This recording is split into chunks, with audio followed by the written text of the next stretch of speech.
우리나라 관세청에서요, 우리나라에 가장 많이 유통되고 있는 짝퉁, 위조 상품인 거죠. 이 짝퉁이 도대체 어떤 명품 브랜드가 가장 많은 짝퉁이 있어서 유통되고 있는지를 조사해서 기사화된 거를 제가 가지고 와봤어요. 여러분들이 많이 아는 메이커들일 거예요.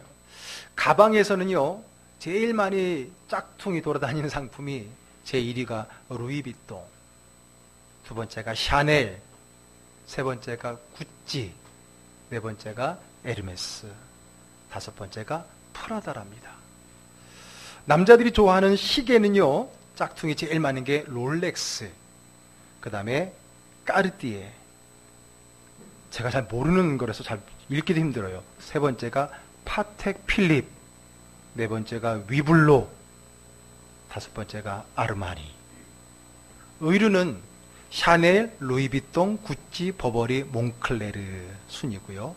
액세서리는 까르띠에, 샤넬, 크로마츠, 불가리, 버버리. 저는 오늘 처음 들은 상표도 몇 개 있어요. 이 우리나라에 많이 유통되는 짝퉁들의 그 순서, 메이커 순서들을 이렇게 관세청에서 기사에 이렇게 올려놓았습니다. 여러분, 왜 짝퉁이 생겨요? 좋은 거니까 생기는 거예요. 그렇죠? 좋지 않은 건 짝퉁이 없어요. 그러니까 짝퉁이 있다는 거는 그 원본이 좋다라는 거예요. 그러니까 흉내내고 싶은 거겠죠. 어떤 분들이 기독교는 왜 이단이 많아요? 제가 그래요. 명품이니까 짝퉁이 많은 거라고. 좋은 거니까. 좋지 않은 거면 누가 그거를 카피해요? 좋은 거니까 카피를 하겠죠. 근데 그게 이제 오늘의 내용은 아니고. 자, 여러분, 겉은 명품하고 똑같아요. 짝퉁도 A급, B급, C급이 있어서 A급은 전문가가 아니면 구별을 못한다 할 정도로 이 짝퉁 세계도 나름대로 진전이 있는 것 같아요. 그러나 아무리 진짜 같더라도 짝퉁은 짝퉁인 거예요. 어디선가 차이가 나게 되어 있는 거지요. 그 명품만이 가지고 있는 그 자체의 명품 DNA가 짝퉁에는 없는 거예요. 아무리 흉내를 내고 아무리 똑같이 만들려고 해도 만들 수가 없어요. 그렇게 만들면 진퉁이 되겠지 짝퉁이 되겠어요? 근데 뭐예요? 짝퉁이라는 것은 왜 사람들이 소비가 있으니까 만들어지는 거예요? 어떤 소비일까요? 진짜를 가진 능력은 없지만은 진짜를 가진 것 같은 그 기분을 느끼고 그런 과시를 하고 싶은 사람들이 많기 때문에, 여전히 그런 수요가 많기 때문에 짝퉁은 계속 생산이 되어지는 거겠지요. 어쨌든 짝퉁은 짝퉁입니다.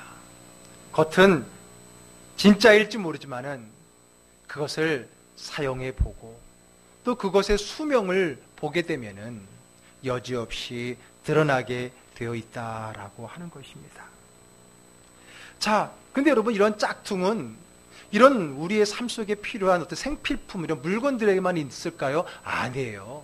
사람도요, 짝퉁, 가짜가 있어요. 뉴스들을 보세요. 가짜 의사, 가짜 교수, 심지어는 가짜 목사, 가짜 승려, 별의별 사람들이 다 가짜, 즉 진짜인 척하지만은 실체는 아닌 사람들이 우리 사회에 여기저기 많이 퍼져 있다는 거예요. 여러분, 몇 년 전에 제가 들었던 뉴스인데요. 그 여자, 아내가 산부인과 의사고 아주 명문 집안의 사람이라고 하는 것으로 알고 결혼을 하고 애까지 낳고 살았는데 결국은 진실이 나중에 드러났어요. 아니, 어떻게 모르고 그렇게 살 수 있죠? 의사도 아니었고요. 집안이 좋은 집안도 아니었고요. 그게 수년이 지나서 드러나갖고 그게 뉴스가 됐는데, 야, 어떻게 모를 수 있지? 그러나 분명한 것은 결국은 가짜는 드러날 수 있다라고 하는 겁니다. 어쨌든 이렇게 가짜가 진짜인 것처럼 판을 치는 시대에 그 진짜로서의 가치에 그만큼의 투자는 하지 않으면서 진짜처럼 보이려고 하는 그런 사람들이, 그런 삶이 우리 사이에 많이 있다는 거예요. 그런데 여러분, 그것이 우리 교회도 예외가 아니라는 거예요. 쉽게 말해서 우리 교회 안에도 진짜 성도가 있는가 하면, 명품 성도가 있는가 하면 죄송하지만 가짜 성도 짝퉁 성도도 있다라고 하는 거예요. 물론 그 짝퉁 성도는요, 쉽게 들통나지 않습니다. 왜냐고요? 겉으로는요, 경건의 모양을 갖추고 있기 때문에 그래요. 여러분, 경건의 모양이 있다는 말은 무슨 의미입니까? 겉으로 드러나는 모습은 그리스도의 믿음 좋은 성도일 수 있다라고 하는 거예요. 얼마든지 그렇게 포장할 수 있다라는 거예요. 그러나 그 안에는 경건의 능력이 없어요. 그게 언제 나타나느냐? 결정적인 때 나타나는 거예요. 짝퉁도 결정적인 때에 탁 끊어진다든지 약하게 떨어진다든지 그런 걸 통해 나타나듯이 성도들도 어떤 큰 고난을 앞에 두고 어떤 큰 문제 앞에 정말 신앙의 힘이 드러나야 할 그 시간에 비로소 이 사람이 진짜인지 가짜인지가 드러날 때가 있어요. 그래서 그때 가서 안타까워하지만 어쩔 수 없는 그런 한계를 경험해봤던 경험이 우리 안에 있다라고 하는 겁니다. 진짜 성도라고 한다면 그 안에 내주하신 성령님이 계시고 그 성령님의 능력 때문에 그의 삶이 영적인 권세와 능력을 누리며 살아갈 수 있을 터인데, 예수를 믿는다는데 불구하고 아무런 영적인 능력을 경험하지도 못하고 행사하지도 못하고 사는 성도들이 있다는 거예요. 여러분, 예를 들어서 여러분 믿는 사람이라고 하면요, 귀신을 다 쫓아낼 수 있는 능력이 있어요. 특별하게 축사 사역, 즉 귀신을 쫓아내는 은사를 가진 분만이 귀신을 쫓아내는 게 아닙니다.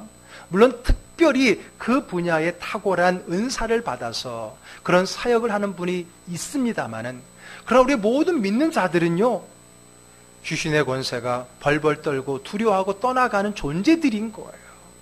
그런 은사와 상관없이 예수를 믿는다면, 내 안에 주님이 계신다면 내 개인의 능력과 상관없이 어둠의 권세가 나를 두려워하고 내 그리스도의 이름의 명령 앞에 떠나가는 역사가 있는 줄로 믿으시기를 바랍니다. 그러므로 여러분, 귀신을 쫓아내는 것은 어떤 특별한 은사를 받아야 되는 게 아닌 거예요. 내 안에 계신 주님 그것만으로 어둠의 권세는 두려워 떨어 도망가는 거예요. 그런데 내 안에 주님이 계시다라고 하는 그 확고한 그 믿음과 확증이 없다 보니까 도리어 우리가 귀신을 보고 어둠을 보고 고난을 보고 두려워하고 무서워하고 실망하고 낙심하고 넘어져 버리는 거예요. 그러니까 처음에 귀신이 우리를 보고 막 숨으려고 하다가 내가 먼저 숨어버리니까 이놈이 무늬만 그리스도인이네? 그러면서 오히려 귀신이 우리를 괴롭히는 거죠. 우리가 예수를 믿는다면 이렇게 영적인 권세가 우리 안에 있어야 마땅한데, 근데 어때요? 우리의 삶이 정말 어둠의 권세와 세상의 권세와 싸워 이기는 그러한 승리의 삶을 살아가고 있느냐? 그렇지 않다는 거예요. 왜 그럴까요? 왜 그럴까요? 그거는 아직 내가 명품 성도가 되지 않았기 때문에 그런 거예요. 내 안에 그리스도인의 모습은 있지만 그리스도인의 능력이 나타나지 않기 때문이라는 거예요. 내 안에 예수님이 계시지 않고 그 어떤 향기도 나지 않는다는 거예요. 그러니 짝퉁 그리스도인들은 자연스럽게 외식할 수밖에 없어요. 외식은 뭐예요? 거치장에만 신경을 쓰는 거예요. 자신을 거룩하게 가장하게 되고 하나님의 눈을 의식하는 것이 아니라 나를 바라보는 사람들, 주목하는 사람들의 눈에 의식하고 거기에만 맞추어서 그날 땜빵하는 신앙의 삶을 살아가니까 결정적으로 신앙의 능력이 필요한 그 순간에 아무런 힘도 발휘하지 못하는 무늬만 그리스도인이 되어버릴 경우가 많다는 거예요. 그러다 보니까 성령의 능력이 은사가 아니라 그저 자기의 행위, 열심만으로 살아가는 거예요. 그런데 여러분, 이런 거는 오늘날만이 아니라 초대교회 안에도 늘 이런 모습이 있었던 거고요. 그런 모습이 교회에 문란이 되고 그런 사람들이 교회에 분쟁을 많이 일으켰던 겁니다. 실은 이런 이들이 오히려 자신들이 짝퉁이라고 생각하지 않는 거예요. 자기들이 명품이라고 착각을 하는 겁니다. 왜냐하면 시간이 지나면 사람들은 연륜이 있다, 또 나름대로의 직임도 늘어나다 보니까 그것이 자기인 줄 착각해 버리는 거죠. 여러분, 짝퉁이 오래 묵으면 명품 됩니까? 그건 아니죠. 그건 아니죠. 본질이 바뀌지 않는 한 연수가 더해간다고, 연륜이 더해간다고 진짜가 되는 건 아닌 거예요. 그러니까 연륜을 갖추기보다 먼저 내 안의 본질을 바꾸는 자세가, 그런 삶이 우리에게 먼저 필요한 것입니다. 대부분 경건의 모양만 갖춘 이들을 보면 교회를 아무리 오래 다녔어도 사실은 그 힘, 믿는 자의 힘이 없어요. 신앙생활을 그렇게 오래 했는데도 불구하고 기도의 힘이 없어요. 기도의 힘이 없으니 기도의 체험, 기도의 응답의 경험이 없어요.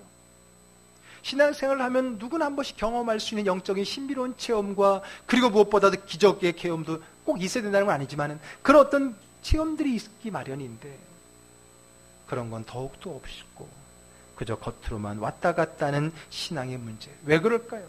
왜 내 신앙은 늘 해가 지나고 연수는 더해지만 늘 그 자리 그 모습이냐라는 거예요.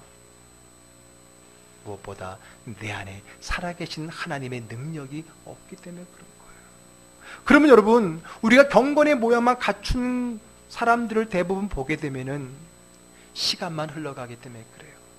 그 말은 뭐냐면 시간이 흘러감에 따라 믿음이 축적되어야 되는데 그것을 축적하지 않은 거예요. 축적은 그냥 되는 게 아닙니다. 양육을 통해 되는 거예요.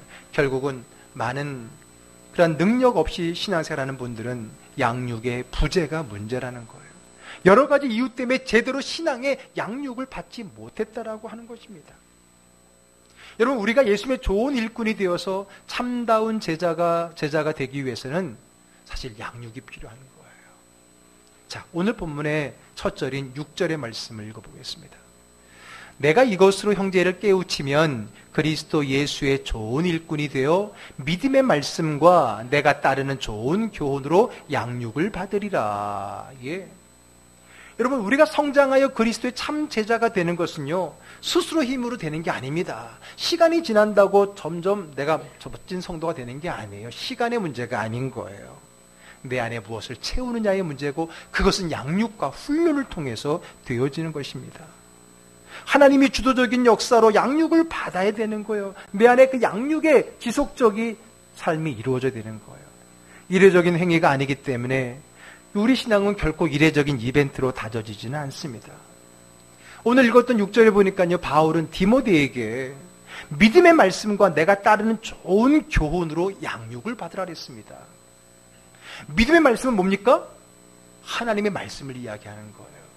우리 모든 양육의 근거는 다름 아닌 하나님의 말씀입니다.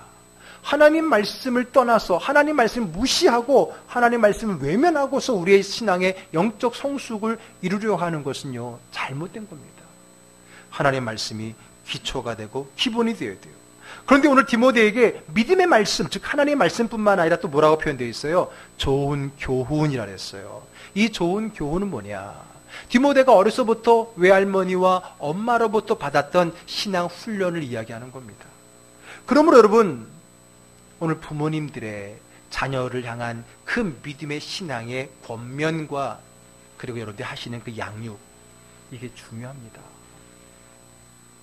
제가 오늘 설교 전에도 잠깐 우리 자녀들을 위해서 작정하고 기도하라고 말씀드린 것도요, 우리 자녀들이 내 믿음만큼 내가 생각하는 믿음만큼 따라주지 않는다라고 그냥 낙심만 하지 마시고요, 참된 믿음으로 교훈하고, 여러분 한두 번 들어서 안 되면 10번 20번 하면 되는 거고요.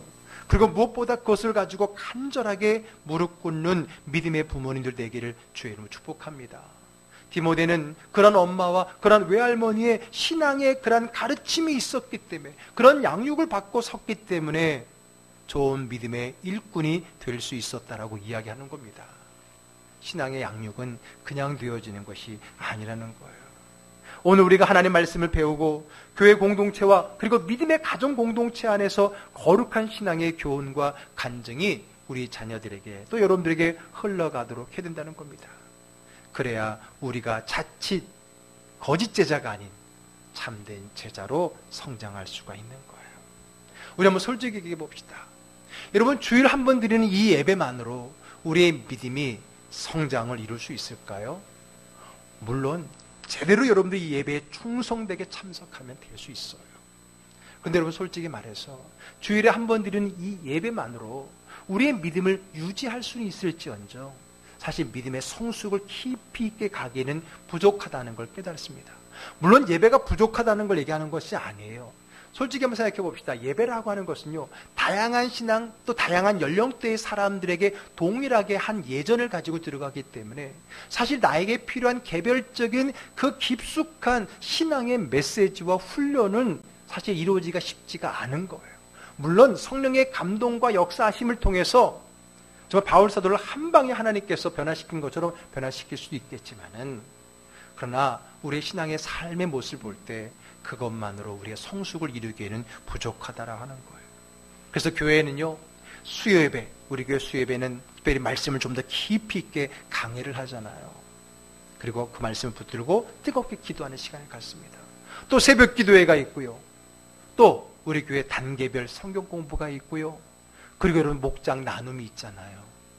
적어도 여러분들이 신앙의 성숙으로 가고 싶다면 주일 예배 플러스 바로 그러한 교회에서 제공하는 다양한 그러한 신앙의 성숙에 대한 그 내용들을 적어도 한 가지 이상 참여할 때 믿음의 성숙을 이루는 것이지, 그렇지 않으면 유지하는 것밖에 안 되고요. 그것도 주일 예배도 제대로 성수가 안 되면 이건 유지도 아니고 침체되고 퇴락해 가는 거예요. 근데 문제는 뭔지 아세요? 시간은 흐르고 연수는 더해가고 연륜은 더해가는데 믿음은 따라가지 않고 유지뿐만 아니라 유지 밑으로 떨어진다고 했을 때 이게 문제가 되는 거예요. 차라리 내가 신앙에 연륜이 없다면 그것으로 나의 겸손한 마음이 생겨날 수 있는데, 신앙에 연륜이 생기고 그리고 나름대로 직분이 붙다 보면은요, 나와 다르게 남들이 그렇게 인정하게 되고 그렇게 보게 되고 나도 모르게 그런 것으로 착각해버려서 더 이상 신앙의 기초의 깊은 배움 속에 들어가지 못하는 오히려 일이 나올 수도 있다는 거예요. 그러므로 여러분, 우리가 하나님을 믿는 참된 믿음, 짝퉁이 아니라 명품 신앙인으로 성장하기 위해서 우리의 신앙에 좀 더 깊은 영적인 성숙의 자리로 나아갈 수 있는 저와 여러분 되기를 주의 이름으로 축복합니다. 아멘. 그래요. 결국 신앙이 지나다 보면 그냥 신앙이 나중에 고갈되어지는 거예요. 행위만 남게 되는 거고 익숙한 습관만 남아버리는데 거기에 하나님의 영이 없는 모습이 된다는 거예요. 모든 훈련이 그 결과를 말해줍니다. 우리 신앙생활도 마찬가지예요. 우리의 훈련의 목표는 경건의 모양이 아니라 진정한 경건에 이르는 겁니다. 자, 오늘 7절 말씀을 읽어볼게요. 바로 여러분 자신에게 하신 말씀이다 생각하고 한번 읽어봅시다. 망령되고 허탄한 신화를 버리고 경건에 이르도록 내 자신을 연단하라. 망령되고 허탄한 신화를 버려버리고 경건에 이르도록 내 자신을 어떻게 하라고요? 연단하라는 거예요. 여러분, 우리나라 운동선수들 국가대표를 뽑히게 되면요, 태능 선수촌에 들어갑니다. 왜? 집중 훈련을 하기 위해서요. 또 왜 그곳에 가냐? 내가 운동 외에 나를 현혹시키는 세상의 것으로부터 차단하기 위해서인 거예요. 왜? 개인적으로 훈련하면 여러 가지 방해거리가 있고 또 효과적인 훈련을 위해서는 누군가에게 도움을 받을 필요가 있기 때문에 그렇습니다. 경건 훈련도 마찬가지라고 하는 거예요. 사탄이 우리를 철저하게 방해하기 때문에 사실 우리가 가만히 있으면은 정말 우리의 신앙생활이 오히려 플러스 데이보다는 마이너스 될 때가 많습니다. 여러분, 우리의 본성은 성경은 분명하게 말합니다. 모든 사람이 죄인이라고요. 하나님을 찾는 자도 없고 하나님을 만나는 자도 없고요. 그렇기 때문에 우리는 가만히 있으면은 중간 가는 게 아니라 가만히 있으면은 점점점 주님과 멀어지는 거예요. 그러므로 우리가 그것을 역행해서 신앙의 성숙을 이루려면 제가 자주 비유드리는 거 있잖아요. 흐르는 강을 거슬러 올라가는 그 연어처럼요. 거슬러 올라가려면 그 흐르는 속도보다 더 빨리 올라가야 그 흐르는 물을 거슬러 올라갈 수 있어요. 흐르는 물과 똑같이 올라가면 정체고 그거보다 못하면 밀리는 거잖아요. 그러니까 여러분, 우리 신앙의 성숙이라는 게 그냥 시간 지나고 해가 지나고 연륜이 붙으면은 저절로 믿음이 쌓이느냐? 아니에요. 그렇기 때문에 우리에게 필요한 게 뭐예요? 경건에 이르도록 내 자신을 연단하고 훈련하는 신앙의 삶이 필요하다라고 하는 것입니다. 이것들은 쓸데없는 변론이나 일으키고 영적으로 아무런 유익이 없는 그런 허탄한 망령된 신화를 벗어버림으로부터 시작이 되어지는 거예요. 결국은 우리의 신앙을 방해하는 세상적인 그런 이론과 원리, 그리고 내가 생각해왔던 나의 인간적인 생각들을 버리고 순수하게 그리고 집중 있게 하나님의 말씀의 자리에 나를 갖다 놓지 않으면 우리는 세상에 계속 떠밀려 갈 수밖에 없다는 겁니다. 사람들의 호기심을 끊임없이 자극하고 우리에게 헛바람을 일으키고 그것을 자꾸 따라가다 보면 나는 점점 경건과 멀어지는 거예요. 경건이 뭡니까? 여러분, 경건은 어렵게 생각하면 안 됩니다. 경건은 하나님 앞에 서 있는 나의 삶의 자세인 거예요. 그게 경건인 거예요. 경건의 능력이라고 하는 것은 하나님 앞에 서 있는 나의 자신의 삶의 능력을 이야기하고 있는 겁니다. 내가 오늘의 삶 속에 하나님을 의식하지 않는데 어떻게 경건의 능력이 나타날 수 있겠습니까? 경건은 하나님 앞에 서 있는 나 자신의 영적 자세가 경건인데 그 영적인 자세가 오늘 나의 이 경건의 능력이 되어서 나를 세상으로 끄집어들려고 하는 그 사탄의 괴략으로부터 나를 지키고 뿌리쳐낼 수 있는 그 힘이라고 하는 거죠. 그러므로 우리가 영적인 바른 성장을 하려면 우리 존 스토튼 목사님이 하신 표현인데 참 재밌어서 제가 인용을 합니다. 영적 불량식품을 멀리해라. 뭐를 멀리하라고요? 영적 불량식품. 이런 불량식품은 어때요? 화려하고요, 달콤해요. 그런데 어때요? 우리의 건강은 해치게 되는 거죠. 마찬가지. 우리 영적인 건강을 해치는 영적 불량식품들이 있어요. 우리를 유혹하고 세상의 달콤한 유혹 가운데 덥석 물어버리면 내 영적으로는 점점점 병들어갈 수밖에 없는 거예요. 여러분, 우리의 성장의 목표는 경건한 삶이에요. 여러분, 오늘 내가 예배를 드리는 목적은요, 복 받기 위한 게 아니에요. 물론 복이 뭐냐를 정확히 알면 맞는 말이겠지만 오늘 예배를 드리는 목적은 오늘 이 예배에서 얻은 하나님의 경건의 능력과 영적인 그 힘을 가지고 한 주간을 살아가기 위함인 거예요. 오늘 이 예배의 방향은 이제 앞으로 여러분들이 한 주간에 어떻게 이 말씀의 능력으로 한 주를 살아갈까라는 고민 속에 시작이 되는 거예요. 그래야 우리가 오늘 이 수업에서 하나님의 영적인 능력을 얻고 그 능력을 우리의 삶 속에 실현해내는 경건한 삶의 능력자가 된다라고 하는 겁니다.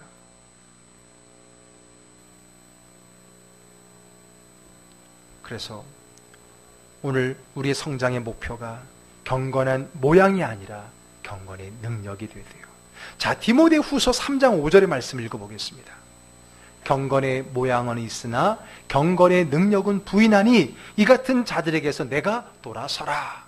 지금 두 가지를 비교하고 있어요. 똑같은 경건인 것 같은데 하나는 뭐예요? 경건의 모양이고 하나는 뭐예요? 경건의 능력이에요. 경건의 모양만 있으면 그 짝퉁인 거예요. 경건의 능력이 있어야 돼요. 기도하는 모양, 말씀 읽는 모양만 있는 게 아니라 기도의 능력, 말씀의 능력, 그 능력이 체험되는 능력자의 삶을 누리기를 주의 이름으로 축복합니다. 근데 여러분, 누가 알아요? 마귀가 알아요. 세상이 알아요. 내가 짝퉁인지 진품인지 죄송하지만 사탄도 알아요. 사탄도 알아요.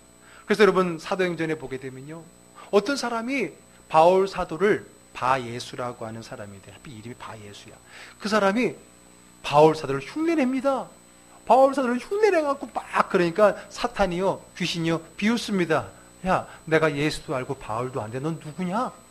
비웃어고요, 오히려 그를 억어해버립니다. 여러분, 내가 진품인지 가짜인지 하나님도 알고 마귀도 아는 거예요. 그러니 여러분, 나의 그 짝퉁을 가지고 마귀를 이길 수 있겠느냐는 거예요. 우리가 경건의 모양이 아니라 이제는 경건의 능력을 갖춘 성도로 세워지는 것이 오늘 우리에게 주신 하나님의 말씀입니다. 자, 그럼 경건이 뭘까요? 종교개혁자 칼뱅은 이렇게 얘기했어요. 제가 적어봤어요. 하나님을 아버지로 사랑하며 주로서 두려워하고 경외할 뿐만 아니라 그분의 의로움을 받아들이고 그분을 거역하는 것을 죽음보다 더 무서워하는 신실한 감정이 경건이다 그랬습니다. 최근에 제가 어떤 글을 읽었는데 제가 지나치면서 읽어갖고 누가 한 말인지는 모르는데 너무 심플한데 확실하더라고요. 뭐라고 그러냐면은 하나님을 믿는다는 게 뭐냐? 순종한다는 게 뭐냐? 하나님이 하라는 건 하는 거고 하지 말라는 건 안 하는 거라는 거예요. 당연한데 너무 와닿아요. 여러분, 신앙생활이 어려운 게 아니잖아요. 뭐예요? 하나님이 하라는 거 하고 하지 말라는 거 안 하면 되는 거예요. 어려울 거 없어. 근데 그렇게 얘기하죠. 그게 어렵다고. 물론 어려울 수 있어요. 근데 어렵다라고 아예 제쳐놓고 시도도 하지 않는 거는 바른 신앙의 자세가 아니라는 거예요. 그분은 신앙을 너무 단순하게, 심플하게 우리에게 얘기해 줬어요. 하나님이 하라는 거 하고 하지 말라는 거 안 하면 되는 거예요. 경건의 삶이라는 건 뭐예요? 하나님이 하라는 것, 하지 말라는 것을 하나님 안에서 믿음으로 이행해 나가는 우리의 삶을 경건이라고 이야기를 하는 거예요. 경건이라니까 늘 이렇게 예배 드리는 그런 것만 얘기하는 게 아니라 그 하나님이 오늘 이 자리에 있음을 기억하고 그 하나님의 뜻대로 오늘을 살아가려고 몸부림치는 나의 신앙의 자세, 그게 바로 경건이라고 하는 겁니다. 경건은 하나님에 대한 사랑과 경외감, 하나님에 대한 지식과 그분의 뜻을 따르려는 순종과 실천이 삶 속에서 막 드러나는 것, 그 마음이라는 거예요. 그 점에서 경건은요, 이렇게 또 정리할 수 있어요. 자기 중심이 아닌 누구 중심? 하나님 중심으로의 변화, 그 변화를 통해 나타나는 내 삶의 영적인 특징이 경건이라는 거예요. 자, 오늘 본문의 10절을 한번 읽어보겠습니다. 이를 위하여 우리가 수고하고 힘쓰는 것은 우리 소망을 살아계신 하나님께 두미니 곧 모든 사람, 특히 믿는 자들의 구주시라. 아멘. 우리의 소망을 누구에게 둔다고요? 살아계신 하나님께 두는 겁니다. 여러분, 경건은 바로 그거예요. 내 중심이 아닌 하나님 중심. 오늘 우리의 소망을, 내 삶의 중심을 하나님께로 두는 거, 그게 경건이에요. 여러분, 마음의 중심은 나에게 있는데 여전히 내가 지금 찬송을 부르고 성경을 읽는다고 해서 경건한 생활을 하는 게 아니에요. 경건 생활, 그러니까 자꾸만 기도하고 말씀, 물론 그게 기본이죠. 근데 그런 행위에 있는 것이 아니라 그 기도하고 그 찬양하는 나의 마음의 중심이 하나님을 향하고 있을 때 우리는 그걸 경건이라고 이야기를 하는 거예요. 혹 내가 하루 종일 업무에 있기 때문에 내가 무릎 꿇고 기도하고 성경책을 펴서 읽지 못하더라도 오늘 내 업무에 있는 이 자리에 내 마음의 중심이 하나님께 있다면 그 사람은 경건한 삶인 거예요. 내 마음의 중심이 하나님으로 가는 것, 그게 경건이라는 겁니다. 그러므로 여러분, 이와 같은 경건은 한순간에 이루어지는 게 아니에요. 오직 경건에 이르기를 끊임없이 훈련함을 통해서 되는 거. 왜? 훈련을 안 하면 안 되는 게 나라는 본질이 경건과 먼 존재이기 때문에 그래요. 우리 인간이란 존재가. 그러므로 나라는 존재를 뛰어넘어서 경건으로 가기 위해서는 경건의 훈련 연단이 필요한 겁니다. 여러분들, 우리가 얼마나 건강관리, 체중관리에 힘을 쏩니까? 한 끼를 먹을 때도 칼로리 따지고 얼마나 집중합니까? 그러나 육체의 건강, 체력만이 아니라 영적인 건강을 위해서도 우리가 좀 집중하고 내 영적인 건강을 위해서 경건에 힘쓸 수 있는 저와 여러분 되기를 주의 이름으로 축복합니다. 아멘. 그래요. 그래야 우리의 영적인 모습도 바른 성장을 할 수 있게 되는 것입니다. 자, 그러면 이처럼 경건에 이르기를 다해 훈련하는 것은 세상의 그 어떤 활동보다도 유익하다라고 오늘 본문에 얘기하고 있잖아요. 자, 8절 읽어보겠습니다. 육체의 연단은 약간의 유익이 있으나 경건은 범사에 유익하니 금생과 내세의 약속이 있느니라. 아멘. 그래요. 여러분, 이 경건, 훈련, 연단, 그렇죠? 육체 연단도 유익이 없는 건 아니에요. 왜? 건강해지잖아. 건강해지면 내가 또 오래 살 수 있고요. 또 내가 건강해야지 사실 영적인 영향도 있어요. 왜? 육신이 연약하면 사실 경건 생활에 집중하기도 힘든 거거든요. 어쨌든 육신의 연단도 유익이 있어요. 그렇죠? 작은 유익이라도 있어요. 그러나 영적인 유익은 어때요? 더 큰 유익이 있습니다.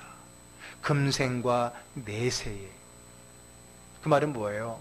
내가 살아있을 때만이 아니라 내가 죽어서 그 영원한 생명을 살아가는 그때에도 영향을 끼치는 거예요. 내 육체 연단은 사실은 이 생에서만 필요한 것이고 어떻게 보면 나에게 조금 유익한 거지만은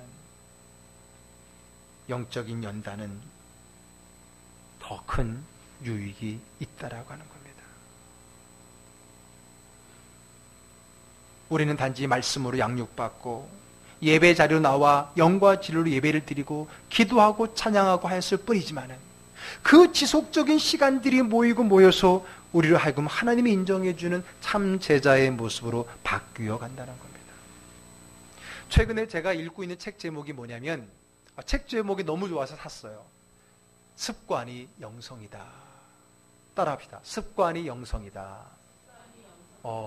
그 책을 보고 너무 좋아. 책 제목 때문에 샀는데 지금 읽어가고 있는데 역시 내용도 좋아요. 자, 거기서 제일 먼저 접근하는 게 뭐냐면, 데카르트 철학자를 얘기하면서 사람은 생각한다. 그리고 나는 생각하기 때문에 나는 곧 사람이다. 뭐 그런 철학을 이야기하면서 자기는 거기에 반대한다는 거예요. 여러분, 생각하는 것이 나가 아니라 그분이 처음 출발하는 것은 내가 사랑하는 것이 나라는 거예요. 내가 누구냐? 관념 속에 머물러 있지 않다는 거예요. 내가 사랑하는 게 나예요. 그것 좀 더 확장하게 되면은 내가 행하는 것이 나예요. 내가 지금 무엇을 하느냐가 나의 정체성이라고 하는 겁니다. 그래서 여러분, 내가 어떤 존재인지 어렵지 않게 평가할 수 있어요. 여러분들의 하루를 돌아보시면 돼요.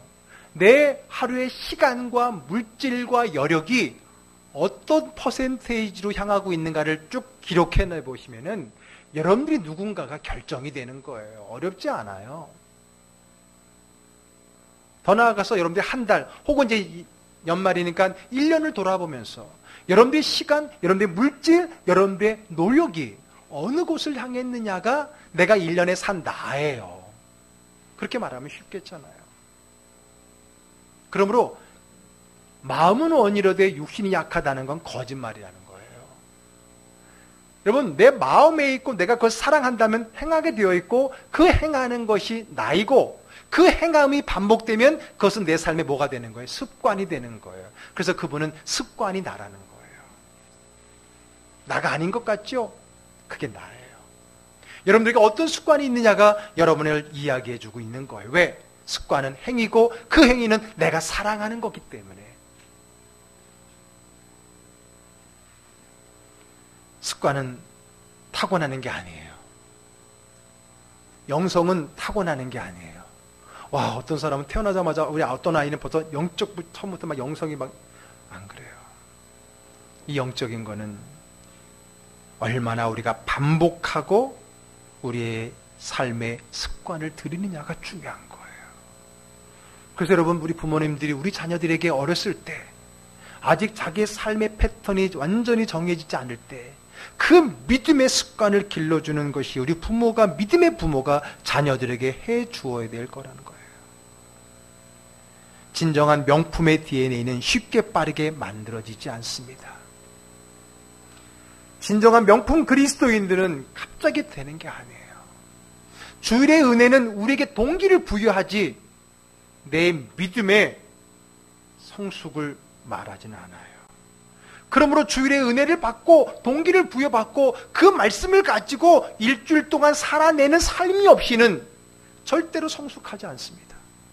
주일 예배를 빠짐없이 참여하고 다 은혜를 받아도 그것이 내 삶의 사랑으로 행함으로 드러나지 않고 그것이 내 신앙의 습관으로 다가가지 않는 한 우리는 성숙을 향해 갈 수 없습니다. 여러분, 시간이 지났는데 성숙이 되지 않으면 무슨 문제가 되느냐? 교만해집니다. 왜? 하도 많이 설교를 들었기 때문에 이제는 판단하게 되고요. 좋고 나쁨을 이야기하게 되면서 오히려 성숙과는 더 멀어질 수 있다는 것을 심각하게 깨달아야 됩니다. 특히 우리 믿음의 사람들 한 해가 지나간다는 것을 두려워해야 돼요. 내 믿음의 성숙 없이 또 1년이 내 삶에, 내 신앙의 연륜에 플러스 된다는 것을 두려움과 떨림으로 우리는 이 시간을 보내야 된다는 거예요. 그래서 우리가 이 마지막 12월 달에 한번 우리의 신앙의 솔직한 질문과 그에 대한 대답에 따른 정직한 신앙의 삶을 살자라고 말씀을 드리는 것입니다. 주님의 손길이 지속적으로 나를 만들어 가실 때, 주님의 말씀으로 지속적으로 공급받을 때, 빛이신 예수 그리스도로 인해 우리 안에서 어둠이 물러갈 때 우리는 참된 제자, 명품 성도가 되는 줄로 믿습니다. 이를 통해 우리 안에 더 이상의 이 세상의 짝퉁 마귀 DNA가 아니라 하나님의 거룩한 진품 명품 DNA가 우리 안에 드러나게 되는 거예요. 그 믿음의 습관, 그 영적인 경건의 연단과 훈련이 필요한 겁니다. 신앙의 솔직한 질문, 정직한 신앙의 생활. 그래서 우리는 첫 번째 주에 하나님을 믿는 것은 그 하나님을 나의 삶에 정직하게 담아내는 것입니다 라고 말했고요. 두 번째 주에 믿음의 최고 행위인 예배, 하나님께 예배하는 것은 속과 겉이 같은 정직한 예배 된다고 했고요. 그리고 제가 수요일 날은 조금 더 플러스해서 좀 더 한 단계 더 나아가서 업그레이드해서 정직하다는 것은 속과 겉이 같아야 된다는 것은 주일 말씀이었고요. 수요 예배에 오신 분들에게는 한 가지 더 말씀을 드렸어요. 주일과 평일, 교회와 교회 밖에 같아야 된다. 그게 정직한 예배인 겁니다. 그리고 오늘 세 번째 주에 하나님을 믿고 예배하는 자들의 정직한 삶은 바로 하나님과 함께하는 경건한 삶을 사는 거예요. 여러분, 경건한 삶을 사는 걸 뭐 갑자기 안 하던 큐티를 하고, 물론 하기를 원합니다. 말씀을 묵상하고 기도 시간을 확보하고 기도하세요. 그것도 안 하면서 마음으로만, 아니라니까요. 마음으로는 습관이 일어나지 않아요. 행동이 습관을 만들지 마음은 핑계만 늘려요. 여러분의 삶 속에 하나님을 만나는 시간을 확보하시고 그 하나님을 만나는 자리를 경험하고 그 자리를 차지하고 그 자리를 얻기 위해서, 빼앗기지 않기 위해서 몸부림치는 것이 그게 경건인 거예요. 그리고 그 경건의 능력이 이 험한 어두운 세상을 살아가는데 여러분들의 믿음을 지키고 믿음의 능력으로 어둠에 지고 세상에 지지 않고 세상을 정복하고 다스리고 믿음으로 살아가게 해주는 능력이 되는 것을 믿으시길 바랍니다.